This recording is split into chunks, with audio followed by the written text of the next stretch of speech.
अऊज़ु बिल्लाहि मिनश शैतानिर्रजीम बिस्मिल्लाहिर्रहमानिर्रहीम अल्हम्दुलिल्लाहि रब्बिल आलमीन अस्सलातु वस्सलामु अला रसूलिल्लाह सल्लल्लाहु अलैहि वसल्लम रब्बि इश्रह ली सदरी वयस्सिर ली अमरी वहलुल उक़्दतम मिन लिसानी यफ़क़हू क़ौली।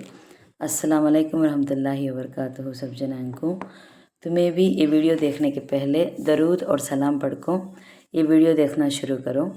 आज का 5 मिनट का मदरसा आपको शाबानुल मुअज़्ज़म अब चलता है महीने का 20 पर 7 तारीख के बारे में इंशाअल्लाह 10 हदीसें आती मालूम कर लेने की कोशिश करेंगे। पहली बात इस्लामी तारीख के बारे में आज हमें बात करने जाती हैं। सहाबा को हज़रत हसन बिन साबित रदी अल्लाह अन्हु के बारे में। हज़रत हसन बिन साबित रदी अल्लाह अन्हु को शायर रसूल का लक़ब हासिल है। लक़ब का तो टाइटिल उनको दिए, सो टाइटिल को शायर रसूल कर को दी।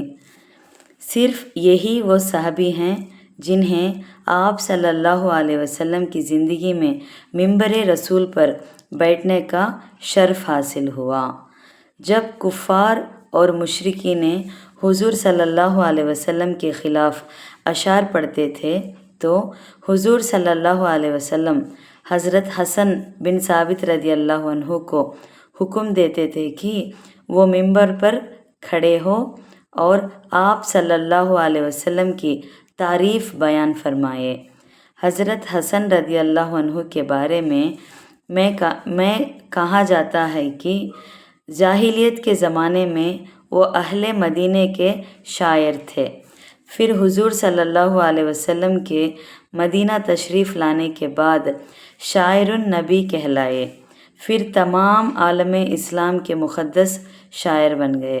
हज़रत हसन बिन साबित रदी अल्लाह अन्हु अपने बुढ़ापे की वजह से हुज़ूर सल्लल्लाहु अलैहि वसल्लम के साथ किसी जंग में शरीक नहीं हो सके, लेकिन उन्होंने दुश्मनों को अपनी ज़बान यानी शर से मुकाबला किया। कहा जाता है कि अरब में सबसे बेहतरीन शोरा अहले यसरब का तो मदीने वाले हैं और अहले मदीने में सबसे ज़्यादा अच्छे शायर हसन बिन साबित रदी अल्लाह अन्हु थे।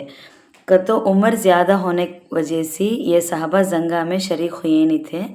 उसके बदले इन्हों शायर का तो आजकल के टाइम के नाम में दीन के रसूल अल्लाह सल्लल्लाहु अलैहि वसल्लम के सामने कौन तो एक बोले तो तारीफ़ में, दीन की तारीफ़ में, रसूल अल्लाह सल्लल्लाहु अलैहि वसल्लम की तारीफ़ में वत्ते बहुत बड़े शायर थे कहते हैं। हज़रत हसन रदी अल्लाह अन्हु ने 120 साल की उम्र पाई। हज़रत हसन रदी अल्लाह अन्हु के 60 साल जाहिलियत में गुजारे और 60 साल इस्लाम में गुजारे। दोमी बात अल्लाह की खुदरत के बारे में। जड़ी बूटियाँ अल्लाह ताला ने ज़मीन पर मुख्तलिफ़ किस्म के पेड़ पौधे, मुख्तलिफ़ का तो अलग अलग किस्म के पेड़ पौधे उगाए। उन पेड़ पौधों को इंसान अपनी किसी न किसी ज़रूरत के लिए इस्तेमाल करता है, जिसमें कुछ पेड़ पौधों को अपने इलाज के लिए इस्तेमाल करते हैं और हर एक में अल्लाह ताला ने अलग अलग ख़ासियत रखी है। कोई बुखार में मुफीद है, कोई तकलीफ़ में मुफीद है, तो कोई खांसी में मुफीद है। ज़रा गौर कीजिए कि इन अलग अलग जड़ी बूटियों में बीमारियों से शिफा किसने रखी है। यकीनन वो अल्लाह ही है कि अल्लाह की ज़ात है जिसने पेड़ पौधों में बीमारियों की शिफा रखी है। तीनवीं बात एक फ़र्ज़ के बारे में। रमज़ान में हैज़ वाली औरत और मुसाफिर के बारे में। अगर रमज़ान के महीने में दिन के किसी हिस्से में हैज़ वाली औरत अपने हैज़ से पाक हो जाए या मुसाफिर अपने घर में लौट आए तो उन दोनों पर शाम तक रोज़दारों की तरह खाने पीने और ज़िमा से रुके रहने वाजिब है। बदीयुस्सनाई 4/273 हुक्मुस सौमिल मुवक्कती के रेफरेंस में से। चारवीं बात एक सुन्नत के बारे में। नमाज बिस्मिल्लाह से शुरू करना।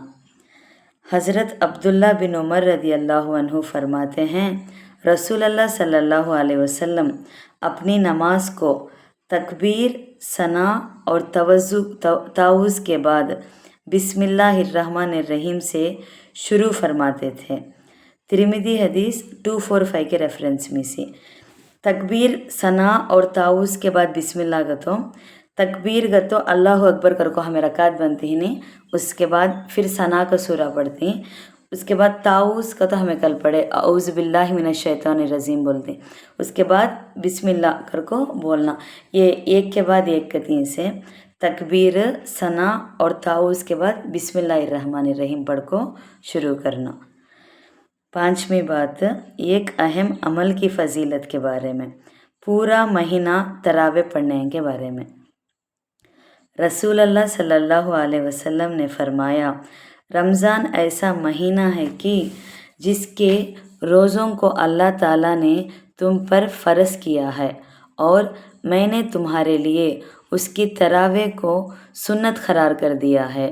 جو شخص اللہ تعالیٰ کے وعدوں پر یقین کرتے ہوئے اور اس کے اجر اور ثواب کے شوق میں اس مہینے کے روزے رکھتا ہو اور تراویح پڑھتا ہو، وہ گناہوں سے اس طرح پاک صاف ہو جاتا ہے جیسے کہ اس کے ماں نے اس کو آج جنم دیا ہے۔ ابن ماجہ 1328 عبد الرحمن رضی اللہ عنہ کے ریفرنس میں سے روزے کی فرض کی تراویح نماز سے ہم پڑھنا بھی وتاش امپورٹنٹ ہے، بھائی کو ہم بھی گھر میں ہندے بھی پڑھنا کر کو بولتے ہیں۔ چھویں بات، ایک گناہ کے بارے میں، اہل مدینہ سے برائی کا ارادہ رکھنے کا انجام۔ رسول اللہ صلی اللہ علیہ وسلم نے ارشاد فرمایا جس شخص نے اس شہر والوں کے ساتھ، اس شہر کا تو مدینے والوں کے ساتھ برائی کا ارادہ کیا، اللہ تعالیٰ اس کو پگھلا دیں گے جیسے نمک پانی میں پگھل جاتا ہے۔ صحیح مسلم حدیث 3424 ابو ہریرہ رضی اللہ عنہ کے ریفرنس میں سے۔ ساتویں بات، دنیا کے بارے میں، نفسانی خواہشات کا خوف۔ رسول اللہ صلی اللہ علیہ وسلم نے ارشاد فرمایا مجھے اپنی امت پر سب سے زیادہ خوف کا تو ڈر اس بات کا ہے کہ وہ شرک میں مبتلا ہو جائیں گے۔ میں یہ نہیں کہتا کہ وہ چاند، سورج اور بتوں کی پوجا کریں گے، بلکہ وہ نیک اعمال دوسروں کو دکھانے اور نفسانی خواہشات کے لیے کریں گے۔ ابن ماجہ 4205 شاداد بن اوس رضی اللہ عنہ کے ریفرنس میں سے۔ آٹھویں بات، آخرت کے بارے میں، جہنمیوں کا آپس میں لعن طعن کرنا۔ قرآن میں اللہ تعالیٰ فرماتا ہے جب بھی کوئی گروہ کو تو ایک گروپ کے ناد، بیچز کے ناد دوزخ میں داخل ہوگا، وہ اپنے جیسوں پر لعنت بھیجے گا، یہاں تک کہ جب ایک کے بعد ایک سب اس میں اکٹھے ہو جائیں گے تو ان میں سے جو لوگ بعد میں آئے تھے وہ اپنے سے پہلے آنے والوں کے بارے میں کہیں گے اے ہمارے پروردگار، انہوں نے ہمیں غلط راستے پر ڈالا تھا، اس لیے ان کو آگ کا دگنا عذاب دینا۔ اللہ تعالیٰ فرمائیں گے کہ سبھی کا عذاب دگنا ہے، لیکن تمہیں ابھی پتہ نہیں ہے، اور پہلے آنے والے بعد میں آنے والوں سے کہیں گے تو پھر تم کو ہم پر کوئی فوقیت تو حاصل نہ ہوئی، لہٰذا جو کمائی تم خود کرتے رہے ہو اس کے بدلے عذاب کا مزہ چکھو۔ یہ سورہ اعراف میں 38 39 آیت میں ہے سو بات۔ نویں بات، طب نبوی سے علاج، برنی کھجور کے فوائد۔ برنی کا تو ہمیں کھجورہ میں اس میں بہت سارے ویرائٹیز ہوتی ہیں، اجوا سنے ہوتی ہیں، ابھی دوسرے ہمیں نامہ سنی، یہ بھی ایک الگ قسم کا کھجور کا نام برنی کر کو، اس کے فائدے کہتے ہیں۔ حضور اکرم صلی اللہ علیہ وسلم نے فرمایا تمام کھجوریں عمدہ ہیں اور برنی بہترین کھجور ہے، بھوکے کا پیٹ بھرتی ہے اور اس سے ٹھنڈ زیادہ، یعنی جس کو ٹھنڈی لگی ہو گرمی محسوس کرتا ہے۔ तिब्ब नबवी ली अबी नोइम 457 अबू उम्मा रदियल्लाहु अन्हु के रेफरेंस में से। आखिरी बात कुरान की नसीहत के बारे में, किसी का मजाक मत उड़ाना। कुरान में अल्लाह ताला फरमाता है, ऐ ईमान वालों, ना तो मर्द दूसरे मर्दों का मजाक उड़ाएं, हो सकता है कि वो जिनका मजाक उड़ा रहे हैं खुद उनसे बेहतर हो, और ना औरतें दूसरी औरत का मजाक उड़ाएं, हो सकता है कि वो जिनका मजाक उड़ा रही हैं खुद उनसे बेहतर हो। ये कुरान में सूरह हुजुरात में 11वां आयत में है सब बात। किसी की भी मजाक एक औरत के हंदे मरदबान और एक मरदबान के हंदे भी उड़ाना नहीं कर को। अल्हम्दुलिल्लाह आज का 5 मिनट का मदरसा बिस्पर-7 शाबानुल मुअज़्ज़म के बारे में हमें बात कर लिए।